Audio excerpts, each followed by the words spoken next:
Ampo TV. Ngo tujye uburasirazuba bwo hagati turebe hagati y'Uburusiya na Ukraine. Mu burengerazuba bw'isi mu mbabari.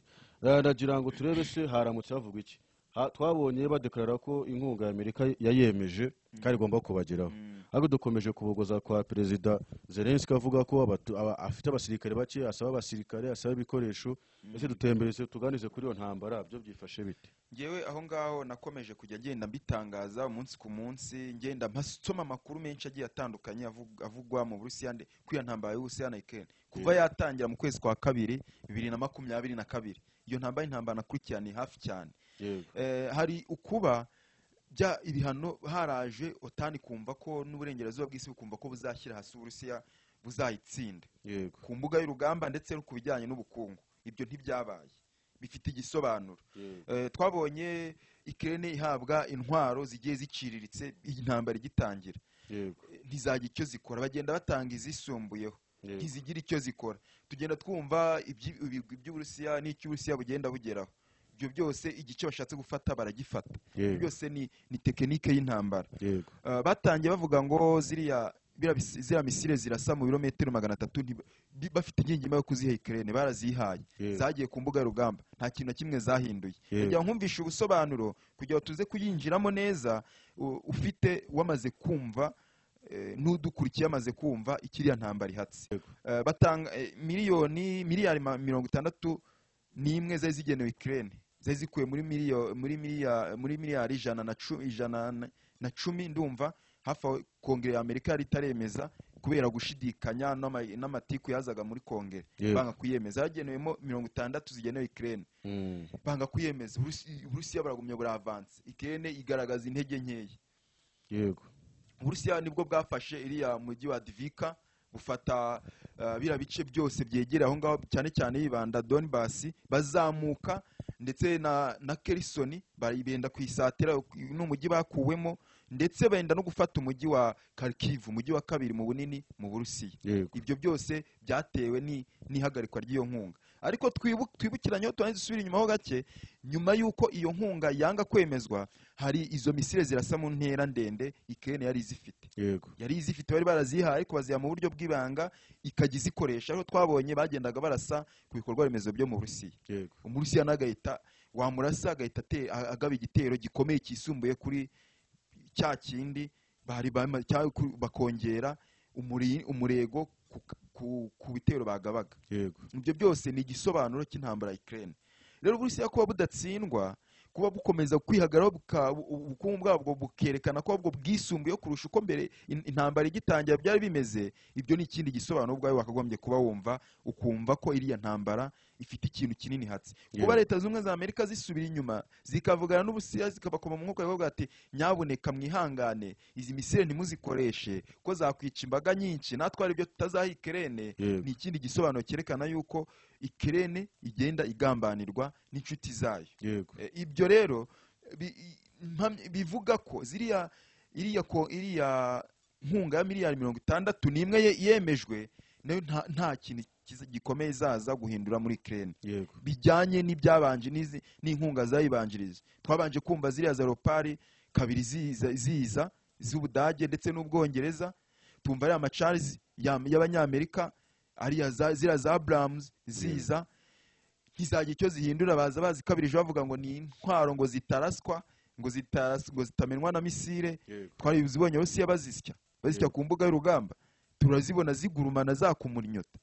Ibyo byose ni ibintu bemereye Ukraine kuyihaza F-16 ni intwaro bivugwa ko Ukraine ubwo badafite ubushobozi bwo kuzikoresha, kuko icyambere ntago Ukraine ifite ibibuga ziriya ndege zigwaho. Bifite ikindi gisobanuro. Byumvikana ko niba zidafite ikibuga zigwaho muri Ukraine, zizajya zihagurukiyeho zigiye kugaba ibitero, byumvikana ko zizahagurukira muri bihugu by'inshuti na Ukraine. Ibyo bihugu by'inshuti ya Ukraine si Iran tuvuga, si Korea ya ruguru, ni ziriya za Polonye, Bufaransa, Ubwongereza na Leta z'Ubumwe za Amerika, ndetse n'abo Babirigi. Reka tuvuga abo ngabo. Ibyo ngibyo nibiramuka bije bibaye, nta kandi gasomborotso ku Burusiya, ndetse Uburusiya perezida Vladimir Putin hari amagambo yatangaje avuga ko nibaramuka hagize igitero gituruka mu bihugu bya OTAN kije kugabaga ku Burusiya cyangwa kuri teritwari z'Uburusiya, Uburusiya buzatangira nabyo ngo aho ngaho naho buzahataka, buzaba bwatatse igihugu cyo muri OTAN, kandi noneho intambara izaba iturutse hehe? Izaba iturutse muri OTAN. Abenshi bakomeje gutekereza ko Uburusiya bwo buzatangiza intambara ya gatatu y'isi burasa ku bihugu bya OTAN, ariko bo bubateza iki? Umutego. Bubateza umutego kugira ngo izira F-16 zize zihagurukire ku bibuga by'indege bya OTAN, zijye kurasa ku Burusiya, zijye kurasa kuri teritwari z'Uburusiya. Teritwari z'Uburusiya ntizishingira kuba ziri ku butaka bw'Uburusiya gusa. Twabonye ziriya za Kherson, tubona ziriya za Luhansk, tubona za Donetsk, tubona na Crimea. Ni teritwari zamaze kwemezwa nk'ibice by'Uburusiya. Ibyo kubirasa ni ukurasa Uburusiya. Mpamya neza ko uzahita ubona ikindi gikurikiyeho. Ese nyuma y'uko iyi nkunga ya miliyari 61 yemejwe na Kongere Leta Zunze Ubumwe za Amerika, ko abajenerali ba Ukraine bakomeza kugenda bavuga ko ibintu bikomeje kugenda nabi. Twende kuri General Zelensky yavuze ko ibintu bikomeje kugenda nabi cyane muri Ukraine. Ese izo nkuko Uburusiya bwavuze ko nta kintu bizamara ibyo byose bari gukora, kuko Uburusiya burihagije ku buryo Amerika icyo yakora cyose kigomba kuburizwamo. Reba iriya ntambara nakomeje nkubwira ko iriya ntambara nta kintu kimwe iteze kutwereka kitari ku ruhande rw'Uburusiya ko bwatsinze. Perezida Putin no mu mbwirwaruhame aheruka gutangaza, hari icyegeranyo, hari imbwirwaruhame yagiranye harimo n'abanyamakuru atangaza imigabo n'imigambi y'Uburusiya. Yavuze ibyo OTAN ndetse na Leta Zunze Ubumwe za Amerika zabahatiye gukora, nibwo bahabatiye ngo gukora cyangwa gutangiza intambara kuri Ukraine. Bifite icyo bisobanuye. Twabonye Valery Zaluzny aza nk'umugaba mukuru w'ingabo za Ukraine, watangiranye, yashyizweho mbere y'uko buriya umwuka w'intambara ugitangira, babona ko Uburusiya bushobora kugaba igitero kuri Ukraine. Nibwo Zaluzny yagiyeho, ajyaho ararwana ndetse aba nk'intwari muri Ukraine. Asubiza, bavuze ko ari nawe wasubije mu ingabo z'Uburusiya inyuma muri ibakura basatiriye Kiev, hariya mu mujyi wa Bucha, ndetse ngo hari ikiraro yaciye cyatumaga ingabo z'Uburusiya gupfa gufata Kiev, bijyanye n'urugamba zikoresheje ku butaka. Ibyo abintwari nyuma arahindurwa, hajyanaho Zelensky, sibyo? Ibyo byose byavugaga ko nyine bahinduye. Bivugwa ko Zelensky afite umuryango we munini ubibera mu Burusiya. Ni naho yize n'amashuri menshi, ni naho tekinike afite mu kurwana ni iz'Abarusiya. Bavuga ko nyine aje guhindura byinshi byananiwe na Zelensky. Ibyo byose ni Zaluzny, ibyo byose ni ibintu bikwereka ko kuba bari gutsindwa ni ibintu bigomba kubaho, ni nacyo kigomba kwitegwa. Ntago nkomeza kujya ngenda ngaruka ku magambo avuga ngo ntago Uburusiya buzemera guhara igitinyiro cyabwo no guhara kuba igihugu gikomeye ku isi no kuba igihugu gihanganye na Leta Zunze Ubumwe za Amerika. Ahubwo butangaza ko uko byagenda kose bazahatirwa gukoreshwa intwaro kirimbuzi. Turimo tugana ku musozo rya dusimbukire muri Israel na Palestine. Hari amakuru akomeza kuzamuka avuga yuko Amerika irimo irafasha Israel kugaya ibitero muri Gaza. Ariko twabonye n'andi avuga ko Amerika yabwiye Israel ko rijya kwihorera muri Iran itazajyayo. Ese ni haba harimo gushaka gufatirana ibihugu bitoya kugira ngo bagende babikoremo intambara? Ndagira ngo wenda iki kiganiro kugira ngo tubyoroshye tukigire kigufiye, reka mvuge amagambo makeya ajyanye na mu burasirazuba bwo hagati ya Hamas ndetse na Israel. Hari nahoze ndeba mu binyamakuru mu kanya kashize mbere ko dukora iki kiganiro, mbona uriya Anthony Blinken, minisitiri w'ububanyi n'amahanga wa Amerika, avuga ngo Hamas ngikwiye kwemera ngo kujya mu biganiro na Israel. Nyine ni ikimenyetso kikwereka ko Hamas uko bizeraga ko irahita itsindwa mu buryo bworoshye, babonye bitazakunda. Bari bazi ko Israel irarwana mu gihe gitoya, mu gihe kitarenze amasaha 24 cyangwa nayo ntanagereho, ikaba yamaze gutsinsura Hamas, yamaze kwisibaho, ndetse yamaze gufata uriya mujyi wa Gaza wose. Birananirana kubera ko Hamas nayo ifite ikirwanira bijyanye, reka wenda Hamas ijye kuyita nka M23, reka nze nk'ubigereranya. Hamas ifite ikirwanira na M23 ifite icyo birwanira. Ibyo wenda ni imitwe itwara gisirikari ariko irwana mu buryo bumwe. Na bene gihugu barwana n'ikindi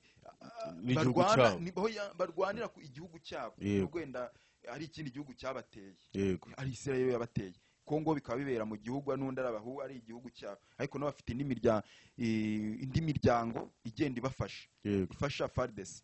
Ibyo ntago nshaka kugaruka muri Kongo twahavuye, ariko bishatse kukwereka ko nabo ubwabo batangiye kubona ko bishobora kuzakurura intambara ya gatatu y'isi mu buryo bumwe cyangwa ubundi. Iyo uvuze Hamas uhita wumva Iran, iyo uvuze Iran uhita wumva hafi aho ngaho Uburusiya, iyo uvuze Iran uhita wumva hafi aho Korea ya ruguru, icyo bita ubufatanye hagati y'ibihugu bitatu. Iyo uvuze Iran uhita wumva igihugu kindi nacyo kiri muri OTAN kandi gifite imbaraga, cyihuse mu bukungu, cyihuse mu gukora intwaro, kiriya gihugu cya Turkiya. Ibyo byose ni ukwanga kuvuga ngo se turabasha guhangana n'ibihugu bigera muri 4 twebwe ubwacu. Ese nibakora collaboration Ubushinwa bugahita buzamo, tugahita twumva Afurika y'Epfo nayo yamaze kwijoininga, tugahita twumva Brazil nayo hafi aho ngaho kurengera inyungu no ko bihubiye mu ntuzi imwe ya BRICS, bakaza bagahangana na OTAN izatsinda mwabantu mwe ati twagabanyije ibintu bikiri hafi. Nibwo yatangaje navuga ngo Hamas igomba kwemera ibiganiro. Ariko ntumamye neza ko Hamas yo ubwayo yavuze ati ibiganiro twe turabyemera, ariko twebwe turashaka ubwigenge bwa Palestine. Nkumuza ku bihugu by'Iburayi ibyo byamaze kubona ko Palestine igomba kuba igihugu kigenga uko byagenda kose. Byoze byumva ko byinshi ntago byemera Palestine nk'igihugu, byemera Israel, ariko bikubona bari igihugu kiri kuva ku maso akavuga ati se nitutemera uko byagenda kose, tutabyemera ko ibi igihugu n'undi byamaze kuturenga, nta kintu twakora ngo tubashe kuyihagarika yo kuba igihugu. Ni ibintu nyine bigaragara imirongo ngenerwa ko Hamas kirwana kugira ngo Palestina ibe igihugu, kandi niba igihugu kuri se yagabagaho ibitero uko yiboneye kose ntago bizongera kuba, kuko ni igihugu ubangamiye ubusugire bw'ikindi gihugu. Turimo dusoza, ese Amerika na NATO nibya biri gushaka amaboko binyuze mu nzira twakwita y'intambara? Turebe nawe gushaka amaboko ya Ukraine bagashoza y'intambara, turebe ko bashaka gufasha Israel ko iyo bayemera ariko Palestine kabitemerwa, bagashaka kugira ngo bayagure. Kuki bahitamo gukoresha intambara bagakwepa uburyo bwa diplomasi, kandi akunda gutwigisha ko Afrika diplomasi ariyo reka mpera aho ngaho kuri Ukraine. Ntago Ukraine ariyo OTAN ndetse na Amerika byajya gushakira amaboko, ahubwo bicyo bayishakira inyungu bayifiteho cyane nuko iraba ikiraro kibahuza kugira ngo babashe gufatira hafi Uburusiya, babucungire hafi. Intwaro kirimbo zahita bazegereza ku Burusiya, Uburusiya bucisheme cyavuga ati shyira hasi. Uburusiya nabwo bwarabyanze kuva kera, kandi birigaragara ko bagomeza gutsindwa. Reka none mitengaruka kwicyo rumbaje kindi cya Hamas na Israel n'undi sanzwe ari umwambari wa Leta Zunze Ubumwe za Amerika. Ntago Amerika ari kugomba kujya kubireba gutyo, kuko n'umwana wayo. Yuvuze Israel wumva Amerika, yuvuze Amerika wumva Israel. Ntago bagomba kujya kuvuga ngo tuyigire gutya tuyigire gutya. Yatangiye ari igihugu gitoya, ariko uko iminsi igenda ishira igenda ikurura iriya Palestina yose. Palestina igiye gusibangana. Rero none abanyapalestina n'ibindi bihugu by'abayisilamu muri rusange biravuga ati kuki Palestina yasibangana, kuki Kanani, Palestina yahoze ari Kanani mutugiye mu mateka ya za Bibiliya, yahoze ari niyo Kanani twumvaga muri Bibiliya. Kuki Kanani igiye kugenda? Ese tuzabigira gute? Bagora barwana intambara, bavuga ko ari intambara ntagatifu yo kurengera ukubaho. Murakoze kuba ikiganiro muduhaye, murakoze kubw'ubusesenguzi. Dushimiye abazadukurikira bose, kandi dukeneye ibitekerezo byanyu. Murakoze cyane. Murakoze cyane.